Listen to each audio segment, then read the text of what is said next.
guys, welcome back to my channel. Myself Varsa and you're watching Medico's Future. In the last pharmacology video, we talked about routes of administration of drugs. So आज के video में हम बात करेंगे pharmacokinetics. तो pharmacokinetics क्या होता है? Pharmacokinetics is the study of the effect of the body on the drugs. Body का ड्रग्स के ऊपर क्या इफेक्ट होता है. इसमें हम 4 मेन पैरामीटर्स के बारे में बात करेंगे. ADME or absorption, distribution, metabolism and excretion.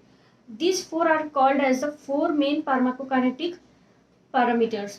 We also call this as ADME study. तो फार्माकोकाइनेटिक्स को ADME study भी बोलते हैं. ADME study जो एब्जॉर्प्शन होता है उसको हम रिप्रेजेंट करते हैं बायो अवेलेबिलिटी से. Distribution is represented by volume of distribution. Metabolism and excretion को हम टुगेदर एलिमिनेशन बोलते हैं and we represent it by clearance. तो सपोज करो कि we take a drug X और उसका जो यूनिट है 100 यूनिट्स का है या फिर 100 मिलीग्राम्स का है. तो ओरल रूट से जब हम लिए स्टोमक में पहुंचा और वो एब्जॉर्ब होके सिस्टमिक सर्कुलेशन में जाएगा.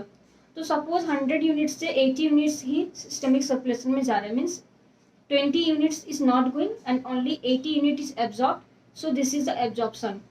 Now from systemic circulation it reaches heart and it is distributed to the whole body through the arteries.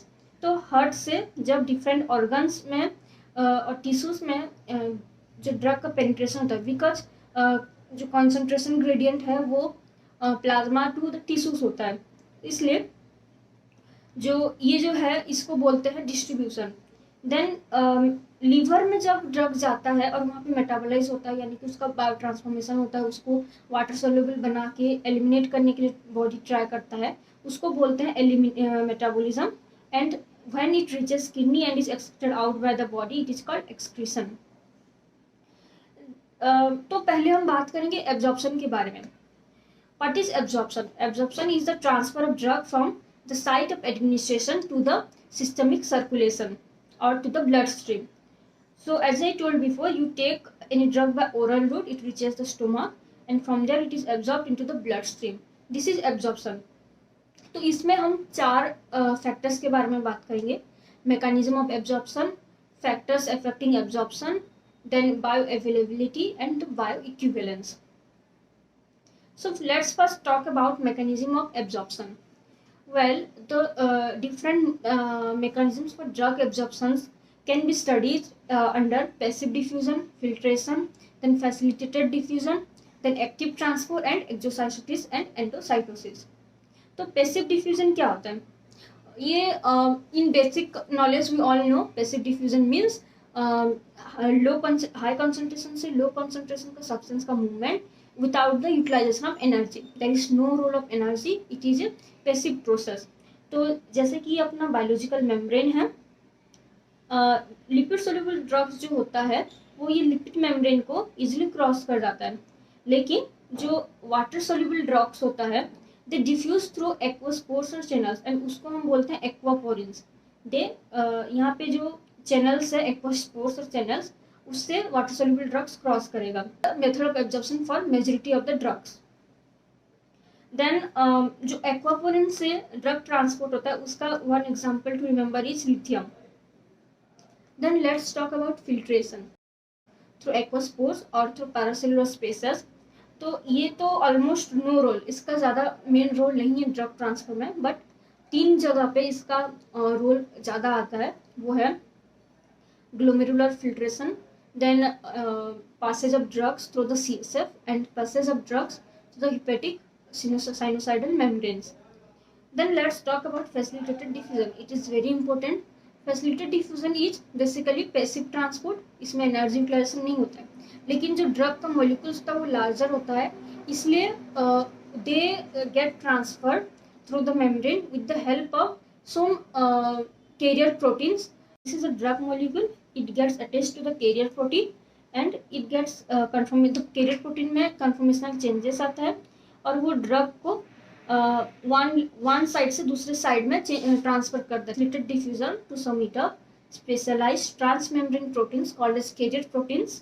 Carrier proteins are used and ये passive transport है. There is no utilization of energy then the carrier proteins, इनका conformational changes होता है, this are specific in nature, this are saturable and they can be competitively inhibited. So example of such carrier protein is SLC transporters, the solute carrier proteins. These transporters like GLUT4, glucose transporter 4, जो glucose को muscles में या fat cells में transport करते हैं. And drugs that are transported through facilitated diffusion are 5-fluorouracil. Now let's talk about active transport. Active transport means use of energy. इसमें ATP का degradation होता है एडीपी एंड इनऑर्गेनिक फॉस्फेट में, and the energy release is used to transfer the drug particles और the substances from area of from the concentration of, from the low concentration to the high concentration. Then such transport proteins, example like SGLT proteins, then sodium potassium ATPase, then we have the aromatic amino acid transporters and also P glycoproteins. तो amino acid, जो aromatic amino acid transporter है, they transfer drugs like levodopa and methyldopa. Then let's talk about the last mechanism, that is exocytosis and endocytosis. इसमें क्या होता है, जो very large molecules होता है उस वो इजीली तो ट्रांसफर नहीं हो सकता लिपिड मेम्ब्रेन से, तो जो अपना प्लाज्मा मेम्ब्रेन है उसमें अल्ट्रेशंस आता है by the help of clathrin proteins, और वो एनगल्फ कर जाता है ड्रग को या फिर जो लार्ज मॉलिक्यूल है उसको एनगल्फ करके one side to different other side release करता है. And here the example of drug is botulinum toxin. So this was all about mechanism. Now let's talk about the factors affecting drug absorption. इसमें 6 factors के बारे में हम बात करेंगे, which are effect of the pH, then the blood flow, the total surface area, then contact time, and then P glycoprotein excretion, and at last the route of administration. उसका क्या effect होता है जो ड्रग एब्जॉर्प्शन में. जो substance और जो drug 100% water soluble है, इट मीन्स कि वो आयनिक है और वो पोलर है, that means it will not cross the cell. Examples like heparin and aminoglycosides, ये ओरल नहीं देते हैं. In another spectrum we have 100% lipid soluble drugs, जो नॉन पोलर है यानी कि नॉन आयनिक है, ये इजिली लिपिड मेम्ब्रेन को क्रॉस कर जाते हैं.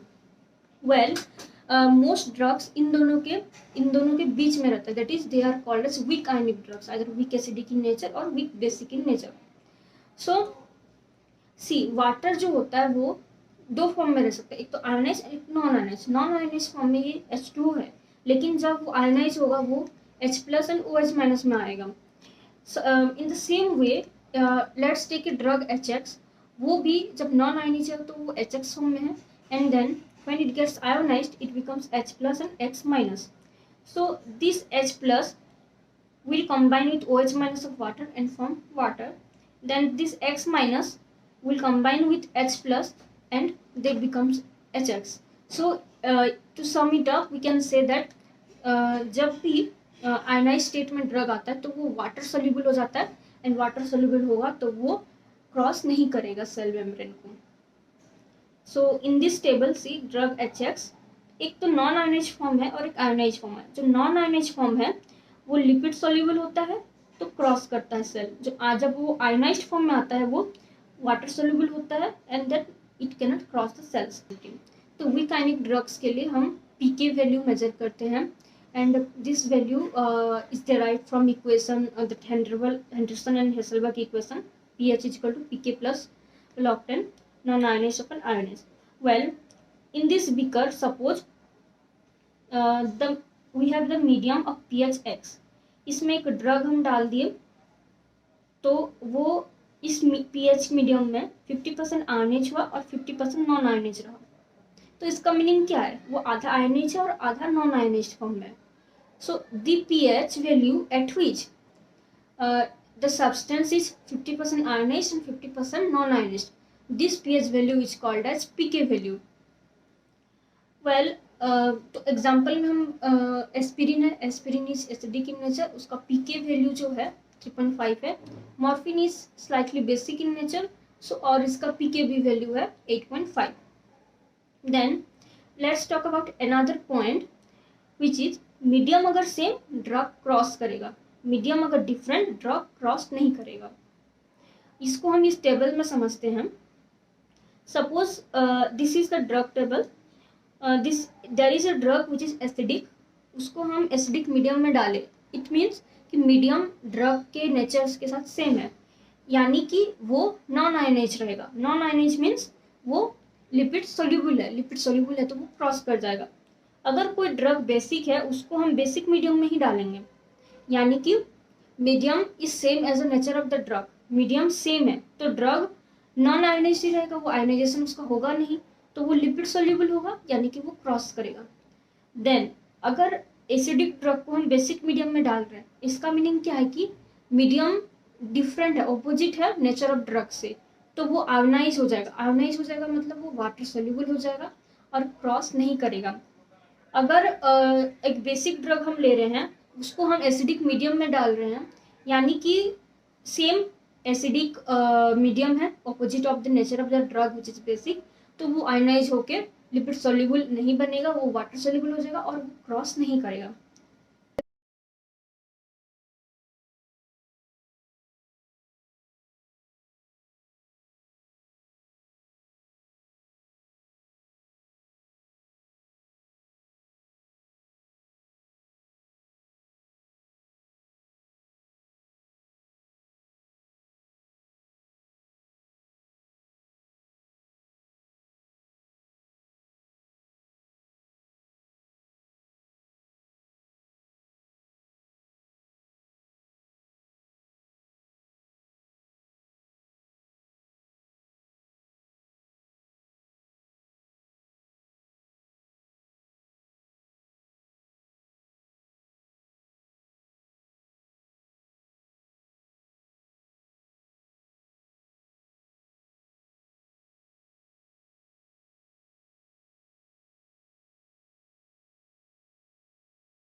यानी कि ड्रग का पीके अगर 6.0 है तो एंड मीडियम का पीएच भी अगर 6.0 है, that means the drug will be present in 50% lipid soluble and 50% non lipid water soluble form.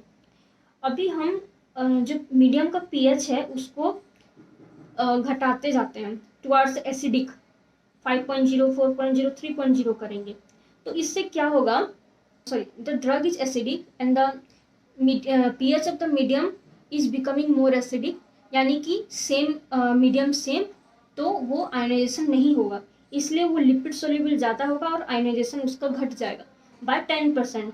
तो at 5.0 pH of medium the water soluble percentage will be 10%, फिर 4.0 में ionisation will be 1%, at 3.0 pH the ionisation will be 0.1%। Same अगर हम drug को, अगर हम medium का pH को 6.0 से बढ़ाते हैं बाय 1, 7.0, 8.0, 9.0, इट मीन्स हम बेसिक मीडियम की तरफ जा रहे हैं, it is different from the nature of the drug, तो उससे क्या होगा, जो ionization will be increase by factor of 10। तो 7.0 में आयनाइजेशन विल बी 90%, 8.0 में 99% एंड 9.0 में 99.9%। Let's talk about the second factor of absorption, which is blood flow. Absorption is directly proportional to blood flow. So small intestine where the blood flow is more than the stomach, so small intestine में absorption more than stomach. Then in cases of shock condition में there is decreased blood flow to the subcutaneous tissue, therefore subcutaneous route से जो drugs हम administer करेंगे उसका absorption low होगा। Then in the third point we have total surface area. Obviously small intestine has larger surface area than the stomach, so its absorption will be more in the drug absorption will be more in the small intestine than in stomach. The next factors I will discuss in the next video.